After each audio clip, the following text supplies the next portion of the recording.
या प्रॉब्लेममध्ये मस्त्रम company limited यांनी 80,000 इक्विटी शेअर्स विक्रीला काढलेले आहेत आणि प्रत्येक शेअरची फेस व्हॅल्यू म्हणजे ज्याला आपण दर्शनी किंमत म्हणतो ती 100 रुपये आहे आणि त्याच्यावर 20% प्रीमियम घेऊन कंपनी शेअर्स विक्रीला काढणार आहे। मग 100 रुपयावर 20% म्हणजे 20 रुपये जादा घेऊन कंपनी प्रत्येक शेअर 120 रुपयाला विकणार आहे आणि जेवढे शेअर्स कंपनीने विक्रीला काढलेले आहेत तेवढ्याच शेअर करता कंपनीकडे अर्जदारांकडून अर्ज आले आहेत।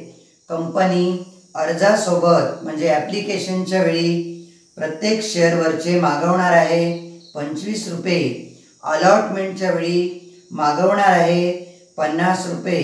पण या 50 रुपयामध्ये शेअरच्या फेस व्हॅल्यूपैकी आहेत 30 रुपये आणि प्रीमियम आहे 20 रुपये, असे एकूण अलॉटमेंटच्या वेळी मागवणार आहे 50 रुपये। पहिली मागणी करून म्हणजे ज्याला आपण फर्स्ट कॉल बोलतो त्यावेळी मागवणार आहे 20 रुपये आणि शेवटचा म्हणजे सेकंड कॉल करून उरलेली रक्कम मागवणार आहे 25 रुपये। सुरुवातीला बघा 80,000 शेअरवरचे प्रत्येकी 25 रुपये प्रमाणे कंपनीकडे अर्जासोबत भागधारकांकडून जमा झालेले आहेत 20 लाख रुपये।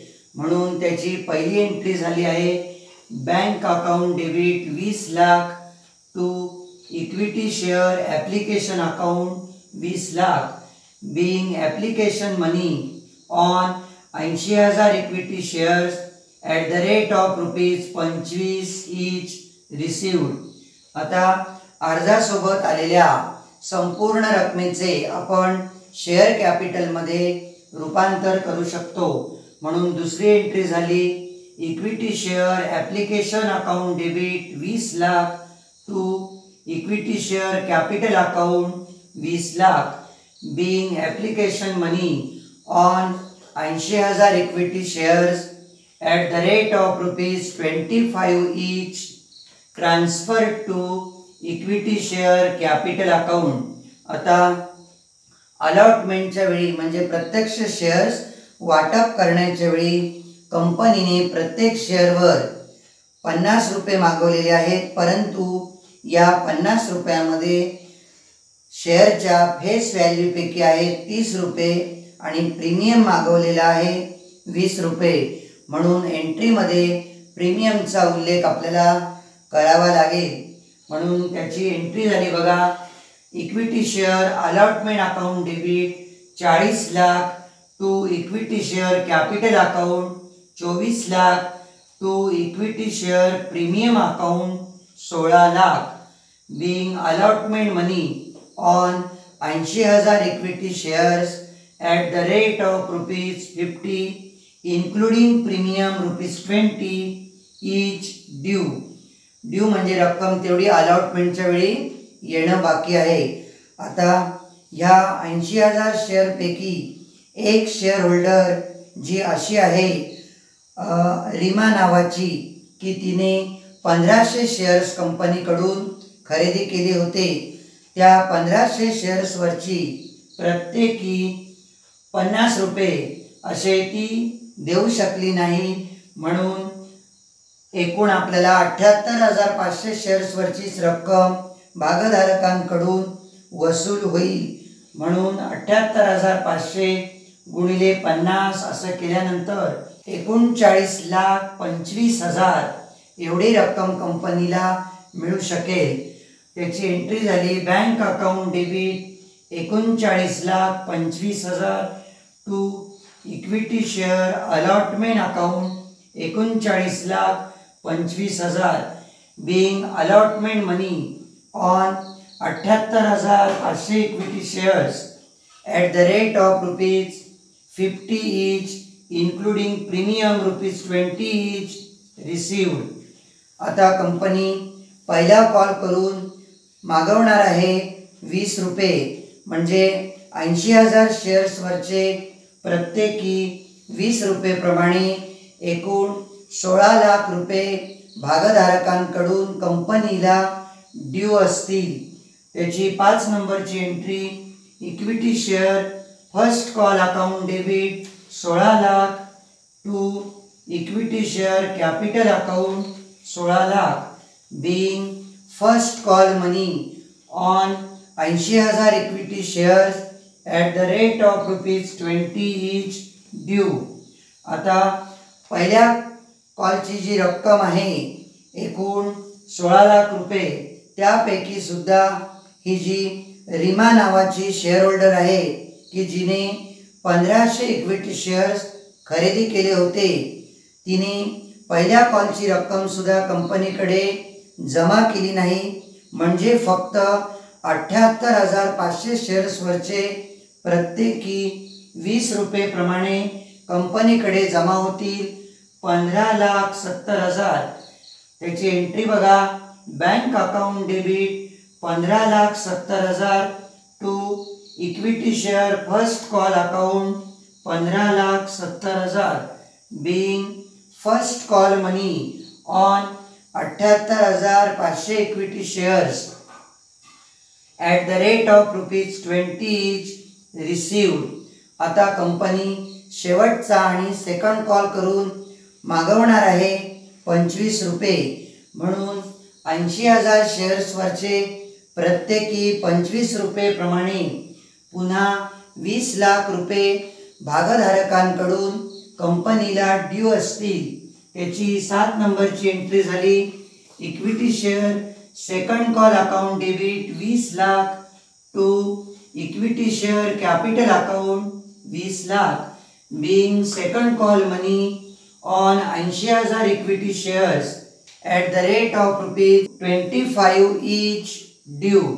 आता रीमा नावाची जी शेअर होल्डर्स आहे की जिने 1500 शेअर्स खरेदी केले होते, तिने सेकंड कॉलची रक्कम सुद्धा 25 रुपये प्रमाणे कंपनीकडे जमा केली नाही. म्हणजे सेकंड कॉलचे सुद्धा 78,500 शेअर्सवरचेच रुपये प्रत्येकी 25 रुपये प्रमाणे कंपनीकडे जमा होतील. 19,62,500 8 नंबरची entry bank account debit 19,62,500 to equity share second call account 19,62,500 being second call money on 78,500 equity shares at the rate of ₹25 each received.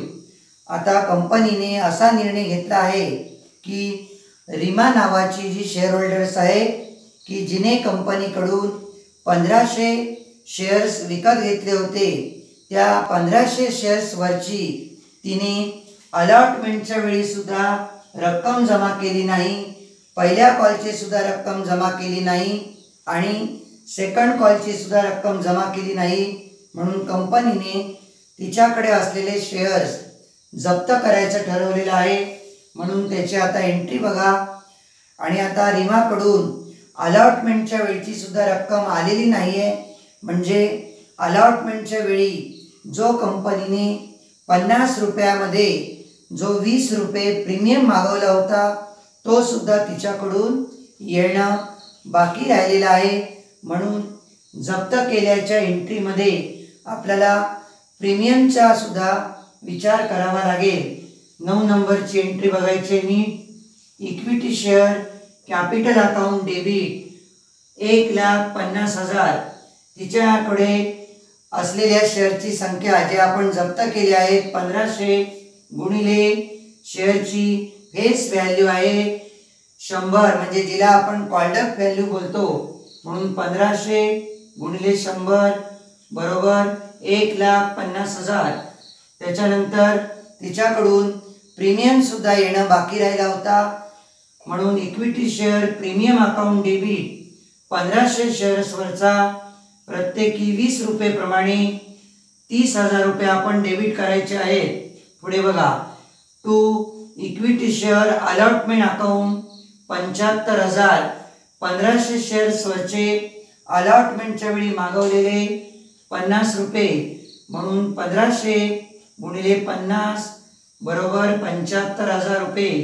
To equity share first call account 30,000.